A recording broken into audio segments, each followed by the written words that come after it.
Hope you guys are having an amazing day. In this video, we're going to do a little something different. I'm going to talk about my biggest YouTube inspirations and creators that I look up to. I'm a firm believer that whether if you want to start a YouTube channel or a TikTok page or any kind of social media and you want to grow it and, possibly do it for a living, then it's important to have some sort of mentor or role model or inspiration, people that you just look up to in this space. I have quite the amount of inspirations and I'm just so excited to share that with you guys in this video.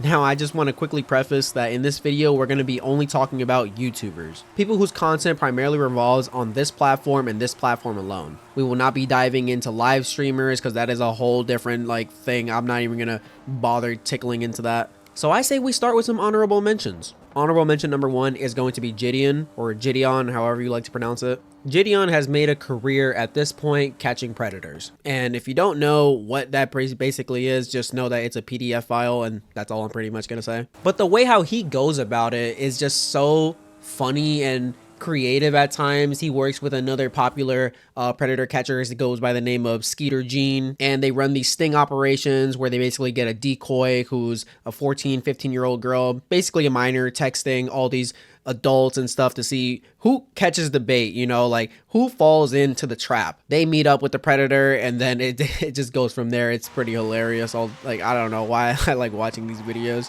Honorable mention number 2 is going to be Captain Sparkles. Now, I bet you a lot of people nowadays just don't even know who this guy is because he was a true OG back in the day. So basically, he was one of the biggest Minecraft YouTubers at the time, and me being 12, 13 years old, me and my brother were so obsessed with his content. He was just such a cool fucking dude to watch, and his music parodies on Minecraft really is what really made him him. I came to dig, dig, dig, dig. I'll build a city out so big, big, big, big. Just wait a sec, gotta kill this pig, pig, pig, pig. This was around a time when YouTube parodies were at their peak and they were something stable and something that you can actually get respect for. So him putting his take on it with Minecraft animations was just something that was never seen at that time, and I believe he was actually ahead of his time. I still listen to these parodies to this day, believe it or not. Hell, I'll be fucking working out in the gym listening to Don't Mind at Night. Man, there was just something about that Minecraft era from 2013 to 2014, the Minecraft Hunger Games era, the parodies, the stupid mini games that people were making, and man, it was just a good time to be alive, man. Honorable mention number 3 is going to be the Needle Drop, aka Anthony Fantano. Now, I'm a very huge advocate for music. I'm a fucking nerd for it at this point, and this guy's branding is literally the internet's biggest music nerd. So you put 2 and 2 together, I watched some of his videos, and I fell in love with his reviews. Now, I don't agree with every single review that he has. He's reviewed some of my favorite albums, and he's called them complete hot garbage, and I just can't take that. But I respect his opinion, He says what he says, and I watch, and I just observe. Now, I know there's a lot of people that watch his reviews and just hate bomb, and they don't really fully watch what he has to say about a certain project because, yes, he's had some very bad takes, but he's also had some pretty good takes as well. So now that I got the honorable mentions out of the way, let's talk about my actual inspirations here on this platform. Coming in at number 5, it's going to be Jake Baldino, aka Game Ranks, famously known for his Before You Buy series. This guy has been a complete staple for the video game reviewing space. I've been watching Game Ranks and Jake Baldino since I was probably in middle school at this point, I could say. Video games just being one of my biggest passions, I think it was inevitable that I was going to put some sort of video game YouTuber on this list. Game Ranks posts about news within the gaming space. They review tech products. Recently, Jake Baldino did his review on the Xbox ROG Ally X. But yeah, good videos, good presentation, and overall just good content.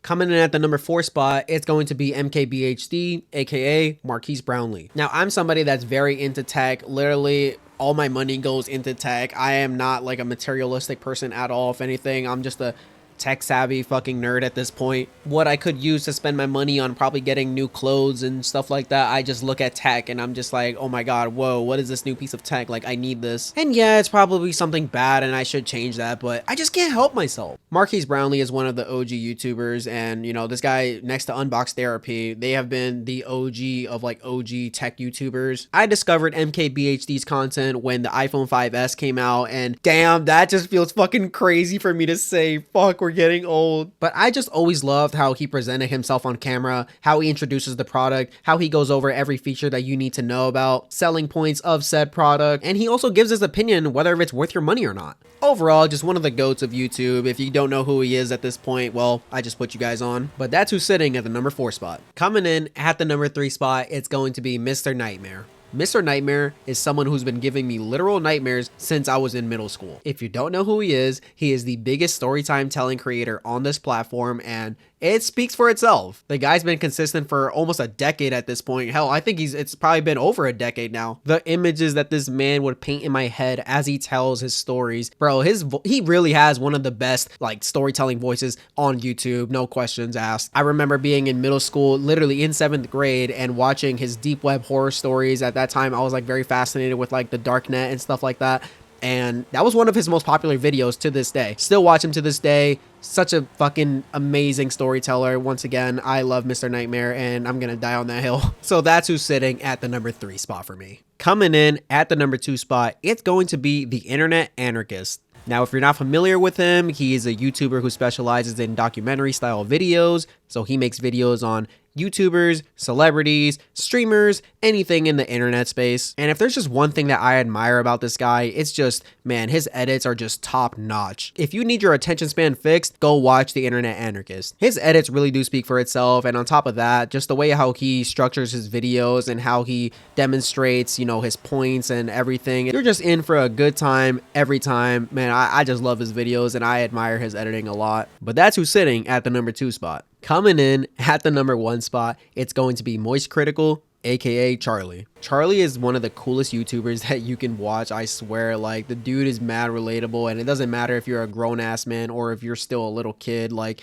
he has something for everybody. His talking points are just always filled with sarcasm, and like, if you just been watching his videos and you know who he is, then you know that he just really is an authentic YouTuber. He's not a sellout. He doesn't promote gambling or OnlyFans or any other degenerate pieces of shit that try to come his way. And for someone his size, that is something that's kind of rare, because it feels more and more like when creators get big, they all want to fucking find a sneaky way to just make the next quick buck, and he just does it for the love of the game, man. He's also relapsed on League of Legends, and I find this to be like the funniest arc that he's ever been through. On his gaming channel, he's currently fucking going through it in solo queue, and it is the funniest shit ever. Everyone in the comments is just playing along with it, and I just love it. Live my life by a simple rule.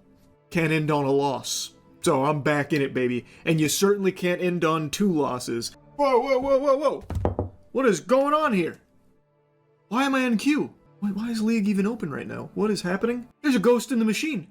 As I was saying, if you were expecting an excuse for why I'm playing League of Legends right now, I've got good news. I've got plenty. I was watching a little bit of basketball highlights today, and I heard someone mention the League.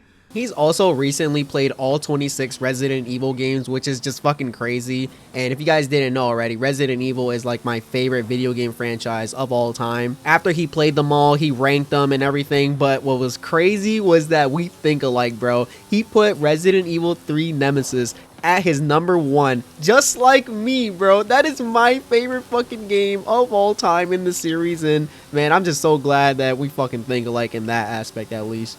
Overall, Charlie is just one of my biggest inspirations on this platform. He is one of the reasons why I made a YouTube channel to even begin with. I see him be himself and just be true to himself, and I feel like, you know, hey, maybe I can do the same. I'm just a huge fan of him, and I've been watching him for so fucking long, even before he became a meme. And if I ever met the dude in person, it would be so fucking cool. Like, I would really kill to fucking meet him. Like, that would be so fucking cool. But anyway, that's gonna be enough for me. If you guys liked the video, leave a like. I'm really experimenting with new different topics on this channel, and I'm really having a lot of fun doing that. So if you want to support me and support the channel, subscribe. It really helps out. We're almost at 200 subs, and I know we can get there. You guys are the fucking reason why I do this shit every single day. You guys are the best. Have a great rest of your day. I'll catch you all in my next video. Peace out.